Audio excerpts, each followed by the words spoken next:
So here we are again, and I'm going to go to Tools, download firmware, and let's see, we got LDC.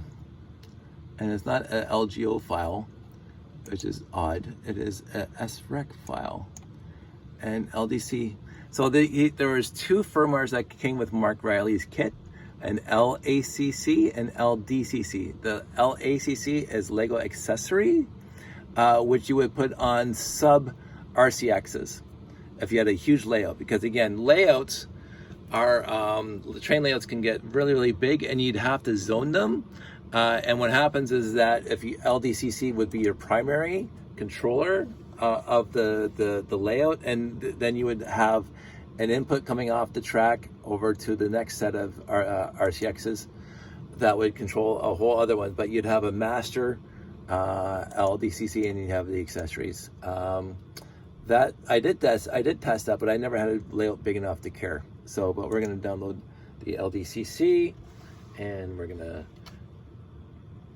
put the thing back here, and we're going to turn that back on. You see, hear it, and I'm going to download that one,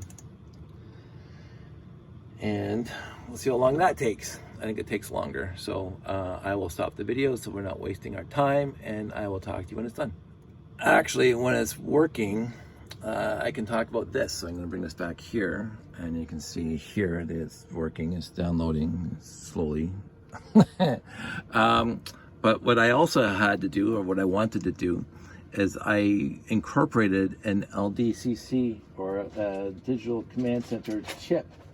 And I don't have any outside of these things right now to show you. But I got them at the local hobby store for N-scale trains. And I made it into a brick. So basically you have, give me a nice little pointer. We'll use this. The line in, so you connect the power to here, or the power with the signal here. This goes to the motor output. This goes to light 1, that goes to light 2. And that's really, really cool, because the DCC chip would know if the train's going forward or backwards, and would turn on either the forward light or the backward light. It depends on which way the train was going. And so the DCC basically, and I did so many cheats using the DCC stuff back in the day. Because I did use it on the space layout for a while. The DCC puts 9-volt power to the rail continuously. So there's 9 volts DC on the rail 100% of the time. But because this thing is between the rail and the motor is this thing will say the motor don't spin. It's speed 0. So you could still have 9 volts on the rail, and the train would not be moving, because this thing is what actually controls the motor. And so what you could do is you could get anywhere in the layout, you could get power just by connecting one of these to the rail and then bringing power off the rail, because the rail was always powered. And therefore I got to put lighting wherever I wanted. If there was a train track near it, I got lighting wherever I wanted, instead of running wires from some main control underneath the layouts and stuff. I just grabbed the wire right off the track, the lighting right off the track. That worked well. Again, I didn't do it too much, but I did it enough to impress me. So that was fun. But this thing was big, so I said I want to make it smaller. So I made one that's smaller, and basically you got the 2x4 electric plate on top, and then 2x4 electric plate in the bottom. And you can see I cut the 2 plates right in the center here and here. So this side is not attached to this side. And what that does give you is that this is, and I usually put a dot on it. Yeah, there's a dot. This is the motor input. That's LDCC. This is the motor input, and that's the power input, and this is the motor output, and this is the lights forward and the lights backwards. And then I made it even smaller, but it's exactly the same idea. The dots there. So this is the motor. The power input, motor output, light 1 and light 2. And we'll show you that right now. So here we go. I'm going to turn this off. I'm going to turn this on because it's really neat how Mark Riley did this. You turn on LDCC 1.05. Standby. I adore this stuff. Honest to goodness, I adore this stuff. So now that this has got LDCC on it, now again, I haven't used LDC in years. This is the first time I've installed or uploaded the firmware of LDCC onto an RCX, and it's got to be half a decade. That I can't remember the last time I did it. I think I was doing monorail testing on some of my old videos. You can go back and find them, but it was a long time ago. So I cannot remember how to use it, but I'm going to put this down here, and we can work on it together. And leave it like that so you can see my mess. This is on standby. I think, yeah, so you can see the numbers going up. Let's see if I can get this thing on a nice angle for you. Put this underneath, right there.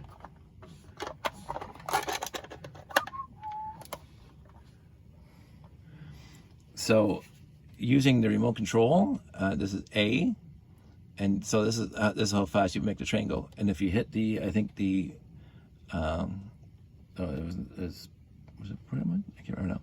One of them resets the, or I hit both. That's it. So I'm remembering now. So if you hit up, it goes faster. You hit down, it goes slower. And if you hit both, let's see if it's out there, it goes straight to 0. So what I'm going to do now is I'm going to get a wire, a Lego wire, a different Lego wire, this Lego wire. And what I'm going to do, I'm going to put the Lego wire, because again, the DCC, you need the actual chip. And since my chips are in here, I'm going to put this on A. And I can't remember if it was like polarized. I can't remember. And then A goes to in on here. Okay, so normally A would go to this guy, and then be connected to the rails. And then the power pickups of the train motor would tell you this, but this thing, you can just not use that train rails at all. So now that's the input port, and now I'm going to connect this guy without too much fuss. My wiring's a little bit messy, to the motor output, right? And then what I'm also going to do right now is I'm going to grab, see if this is actually going to work. Because it's been a while. I'm going to grab 2 lights. So I'm going to put that there so you can see it. I'm going to put one there and one there. It's because the lights should also work. But if I go A, why is that not working? Yeah, I didn't see that work. I don't think you guys saw it work either. Maybe it is polarized. We'll find out right now.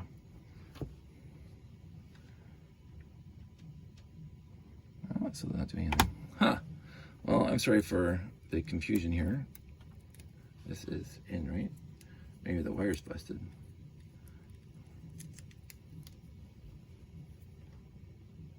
No, that's still the thing. That's on A. Yeah, this is my bad. Again, this has been a while, and that should be working. Let me try something else. Maybe it's just this wire here is bad. That's why I got lots of wires. If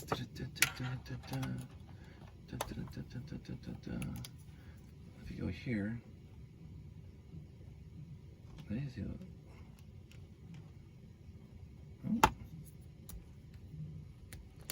maybe this thing's dead. Well, the good fit is I got a few more to test. I'm sorry, I thought this was going to work. Oh, that's working.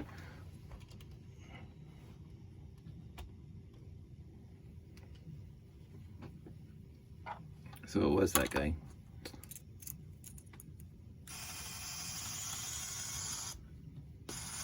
What's this guy do?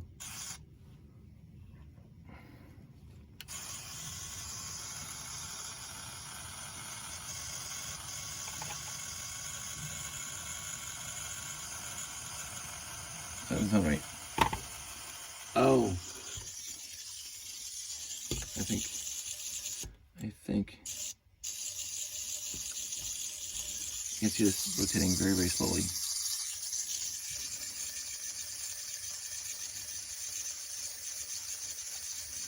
I can't remember what I remember that issue from before. Let's try one more.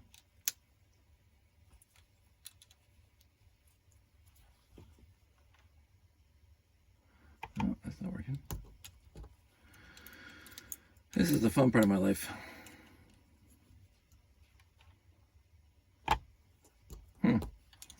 How about that?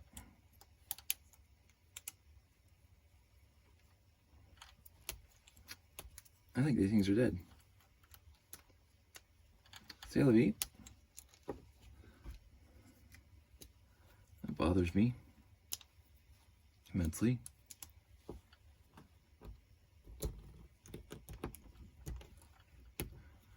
I have to rebuild them, possibly. This is here. Put a light there. A light there.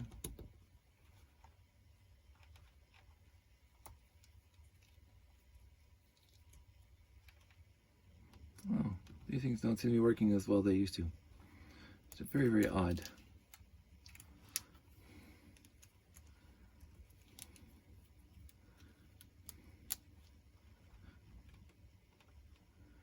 Oh well, sorry guys. I thought I was going to show you something neat.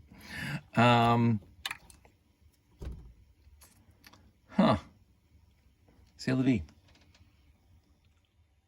I had to dust off really obscure pieces of my memory. I didn't remember how to do this. It's been so long. So there's nothing wrong with the RCXs. There's nothing wrong with the bricks. What was wrong is that these things were programmed to not be train motors. They're on a completely different number value. So you can, because of its digital command center, you can control up to quote unquote 9 different motors and or functions. And these were not 1 through 3. These were a higher number that I don't remember. So I had to reprogram them to be in the lower range. So now this guy, I'm gonna plug onto C right there. And I'm going to, so you can see it there. I'm going to put it there, right there. Stay. If I go right here, you can see the light come on. Why didn't the light come on?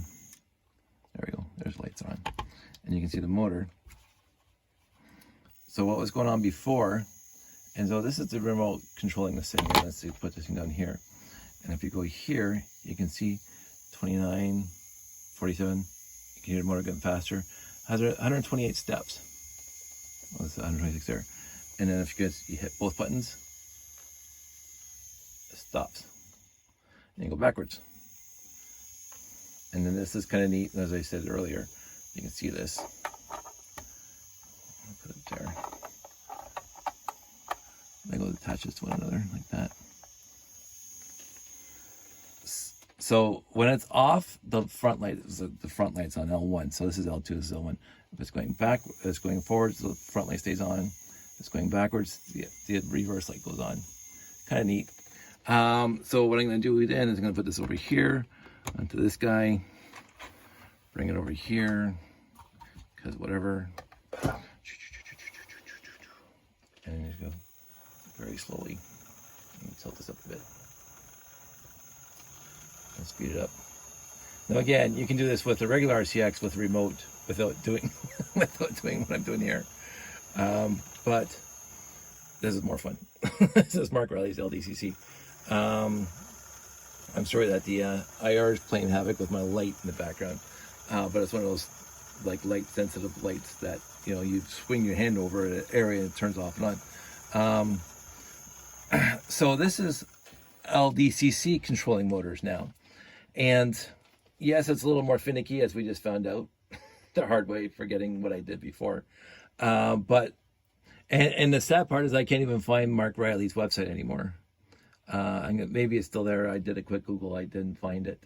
So I had to dig off some obscure memories to recode these chips that are in these guys. Or at least I recoded this big one here. But the point has been made. You can actually do this, DCC your Lego, and then you can control up to 9 separate motors doing this kind of thing on one RCX. And you can even program them, because LDCC has the ability to be controlled by another RCX via IR, and this thing can have all the touch sensors and rotation sensors. As a matter of fact, this thing actually does have a rotation sensor built into it. So if I get this guy, and here's my rotation sensor, I'm going to connect this thing up. And let's see how this works, because I think if I put that there, I think remember correctly, again, this is me just winging it now. I'm gonna put that there. Come on, stay there. I'm using a battery box as a way of supporting that. So I'm gonna put this thing all back together. This thing is gonna go on here, on line input here, there, like that. And this thing goes to the motor, so it's gonna go there, like that. I'm gonna put a light there just because I like it there. I'm gonna put a light there just because I like it there. I'm gonna put that right there so you can see it. But run.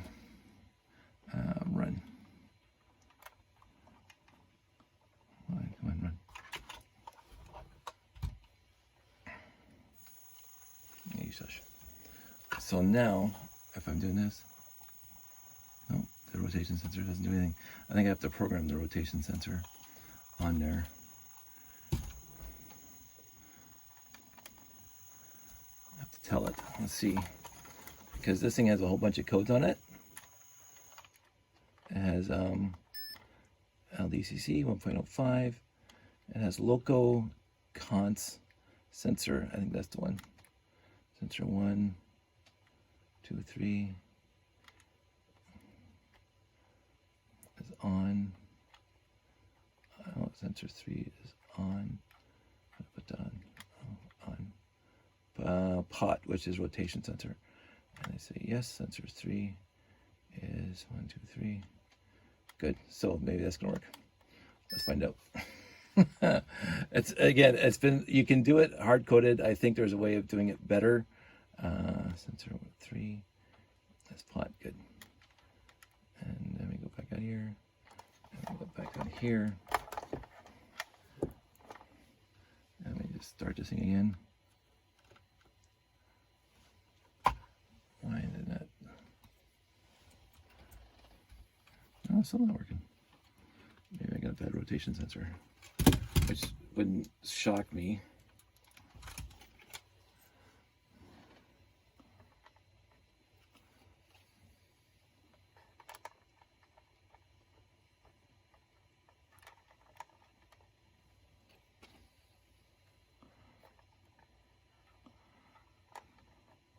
Oh, rotation, duh.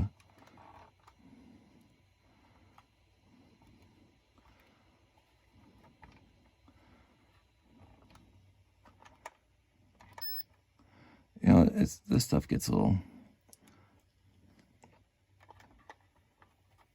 odd. There we go. So now, with this guy,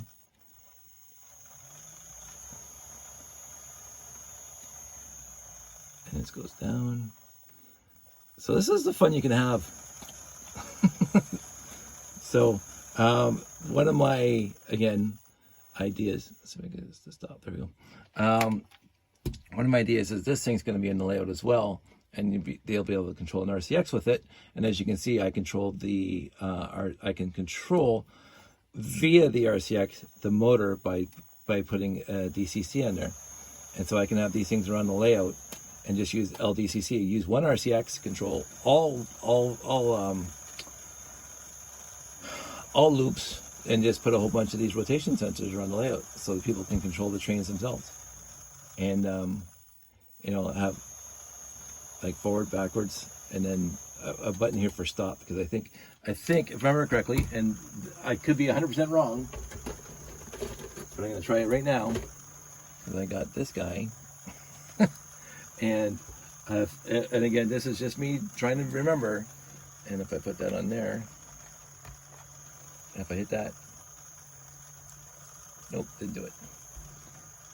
I could have sworn it used to do it. Because I remember, well, I have to program it. Sensor 3. Sensor 3, rotation. 3, V, function. 4, sensor 3, rotation. 3L. I don't remember what this stands for. 1B, function. 32R. FD, center 3. Huh. This has been so long. I used to know this off the back of my head. rotation sensor. 3L. 4, 5, 6, 7, 8, 9, 10. Okay, so this is the input, so we're on 3. Then 1B, 3B. I don't know what the function is. I don't know what that means at all. Okay, we'll say that one.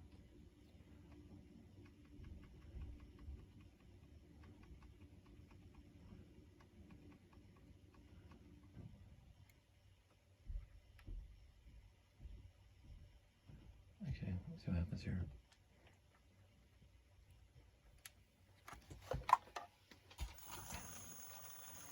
So the rotation sensor is obviously working. Oh, I could have sworn there was a way of getting the touch sensor to have it immediately stop, like wipe it. But anyway, I'm gonna play with that for a little bit, see if I can remember more stuff. But this is what I do in my spare time.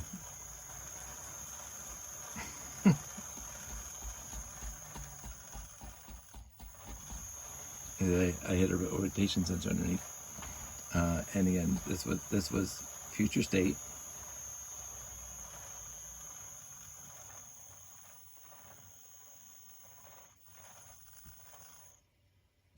Let's see how else I can get it go.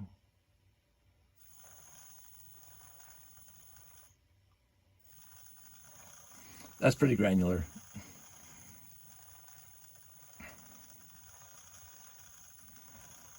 Again, I think view, run.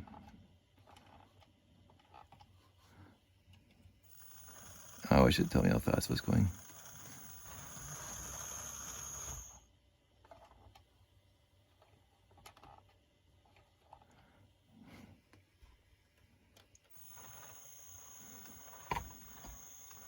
So only displays the number on here when you use the remote. I'll say how fast you're going. Now it's going backwards. Now it's going forwards. Again, 126. So anyway, I think that's enough of that. I've bored you guys too long. This is what I do with my time. So, I don't know. I love trying to get. I won't say disparate. Trying different things to see what sticks and what's going to work, and then remembering that I did this before in my life. So it's like that's the other thing. Like some of this stuff I haven't done in years, and I completely forgot how to do it. And of course, the websites disappear, right? And that's also a sad part, that the websites do disappear after a while. But in the end, just seeing it working makes me happy. Honest to goodness, this is LDCC. Which has nothing to do overall, quote unquote, with robotics and 9-volt motors like that. It's supposed to be for train motors. And I said, I'm going to see if I can adapt that to 9-volt motors, and then see if I can like program it to do stuff. And as I said, Palisade Villa was a perfect example of how to get all these various pieces working together. RCXs, LDCC, NQC, blah, blah, blah. And I had so much fun doing that. And as you can see, I'm still having lots of fun doing this. So